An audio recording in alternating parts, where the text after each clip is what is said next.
अस्सलाम वालेकुम। मेरा नाम मलिका पिरानी है। मैं नर्सिंग इंस्ट्रक्टर हूँ और मेरा ताल्लुक़ जिन्ना सिंध मेडिकल यूनिवर्सिटी से है। आज हम बात करेंगे पर्सनल प्रोटेक्टिव इक्विपमेंट की। इस वीडियो के थ्रू हम देखेंगे प्रॉपर प्रोसीजर कि जब हम पर्सनल प्रोटेक्टिव इक्विपमेंट की बात कर रहे हैं तो उसको पहनने का प्रॉपर तरीका क्या है, उसको पहनने का प्रॉपर सीक्वेंस क्या है, और जब हम पेशेंट की केयर कर लेते हैं, जब पेशेंट की केयर कंप्लीट हो जाती है तो इसको रिमूव करने का क्या तरीका है और क्या सीक्वेंस है। ये इंतहाई ज़रूरी है कि हम इसके प्रॉपर सीक्वेंस को फॉलो करें, अदरवाइज़ हाई चांसेस होते हैं कि हम अपने आप को और एनवायरनमेंट को दोनों को कंटेमिनेट कर सकते हैं। जब हम बात करते हैं पर्सनल प्रोटेक्टिव इक्विपमेंट की तो इसमें जो चीज़ें शामिल हैं वो है गाउन, ग्लव्स, फेस शील्ड और गॉगल्स।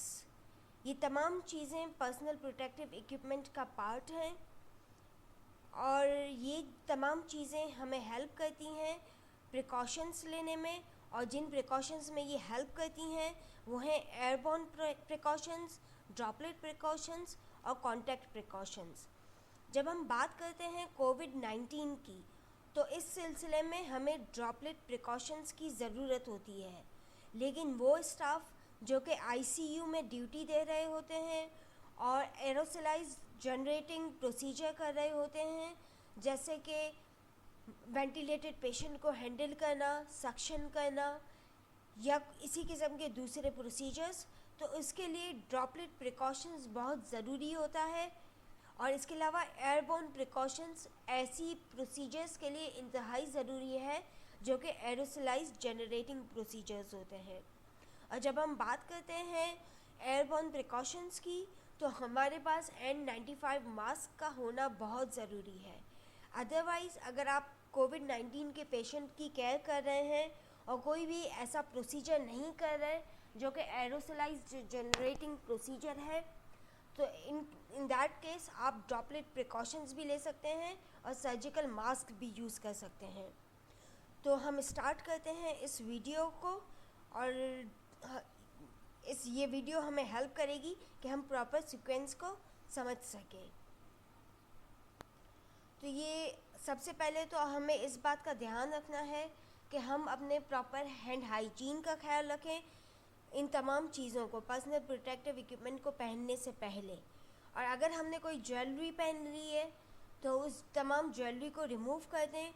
लेट से अगर हमने रिंग पहनी हुई है या नेकलेस पहना हुआ है या इयररिंग्स पहने हुए, उन तमाम को रिमूव करना है। और जैसे कि हमने पहले बात की, पर्सनल प्रोटेक्टिव इक्विपमेंट में गाउन, N95 मास्क, और इसके अलावा आपके पास ये सर्जिकल मास्क मौजूद है जो कि ड्रॉपलेट इन्फेक्शन में आप यूज़ कर सकते हैं। इसके अलावा आपके पास फेस शील्ड मौजूद होनी चाहिए और गॉगल्स मौजूद होने चाहिए। तो और आपके पास ग्लव्स भी होने चाहिए। अब हम बात करेंगे सीक्वेंस की। तो सबसे पहले तो हैंड हाइजीन ज़रूरी है, आपने हैंड वॉश करना है और हैंड सैनिटाइज़र यूज़ करना है। जब आप हैंड वॉश करते हैं तो हमने एक प्रॉपर सीक्वेंस हैंड वॉश के वक्त भी फॉलो करना है। सबसे पहले तो आप जब हैंड वॉश करेंगे तो अपने हाथ में एक प्रॉपर सोप का अमाउंट लेंगे, या हैंड सैनिटाइज़र भी यूज़ कर रहे हैं तो सैनिटाइज़र को अपने हाथ में लेंगे और उसके बाद एक प्रॉपर प्रोसीजर को फॉलो करेंगे।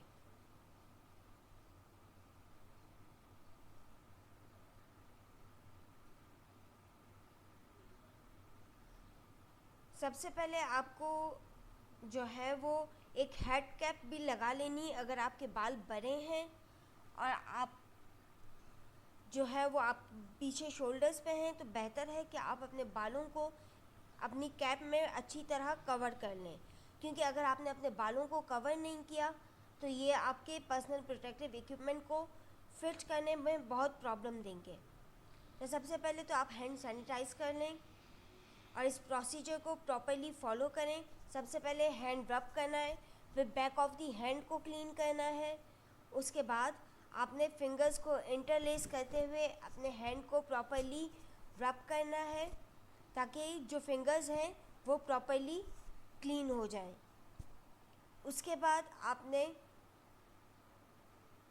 अपनी थंब को प्रॉपरली रोटेशनल मूवमेंट में क्लीन करना है, दोनों थंब्स को, और इसको एक प्रॉपर टाइम देना है।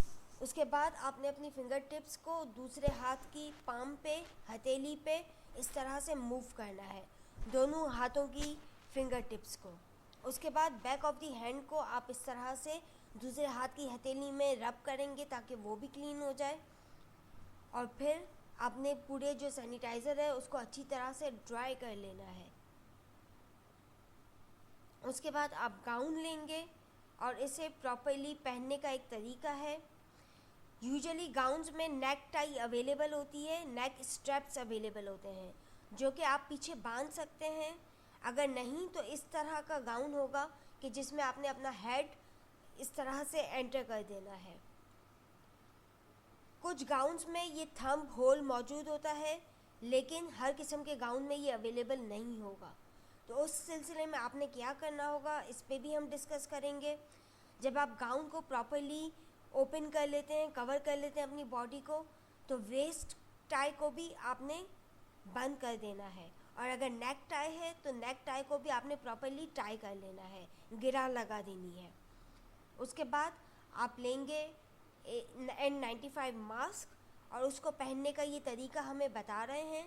पहले आप इसे नोज़ पे रखें, फेस पे, उसके बाद क्राउन पे स्ट्रैप लगाएं और फिर नीचे वाला स्ट्रैप जो कि नेप ऑफ द नेक आएगा, आप उसे लगा लें।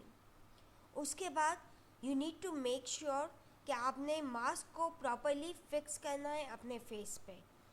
और उसके लिए जो तरीका है वो ये है कि आप नोज़ ब्रिज पे सबसे पहले इस मास्क को फिक्स करेंगे, प्रॉपरली स्नग करेंगे ताकि कोई भी जो है वो एयर ट्रांसमिशन ना हो। उसके बाद फेस को भी प्रॉपरली स्नग करना है और इसके बाद आपने एक्सहेल करके देखना है कि क्या कहीं से कोई एयर लीक हो रही है। अगर ये एयर लीक हो रही है कहीं से भी, 2-3 दफ़ा एक्सहेल करके देखें। अगर कहीं से भी आपको फील हो रहा है कि एयर लीक हो रही है तो इन दैट केस आपने इस मास्क को रीएडजस्ट करना है ताकि प्रॉपरली ये फिट आ जाए आपके फेस पे।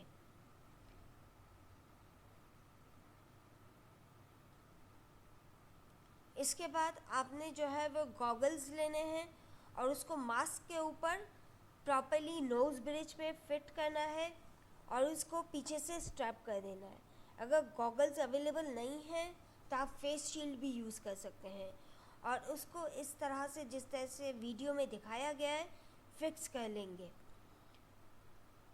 अगर आपको ऐसा लग रहा है कि ये प्रॉपरली फिक्स नहीं है तो इसे एडजस्ट कर लें।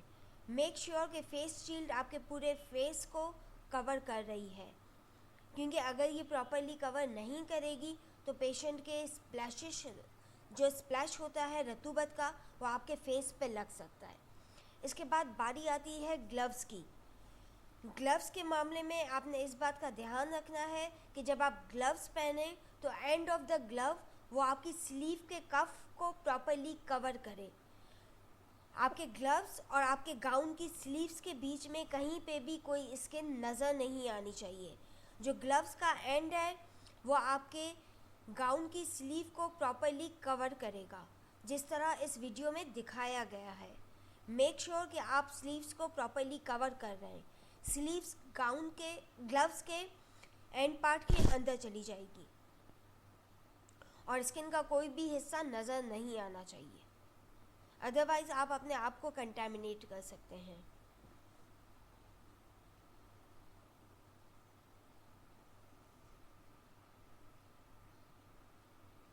इसके बाद आपने हैंड हाइजीन करनी है।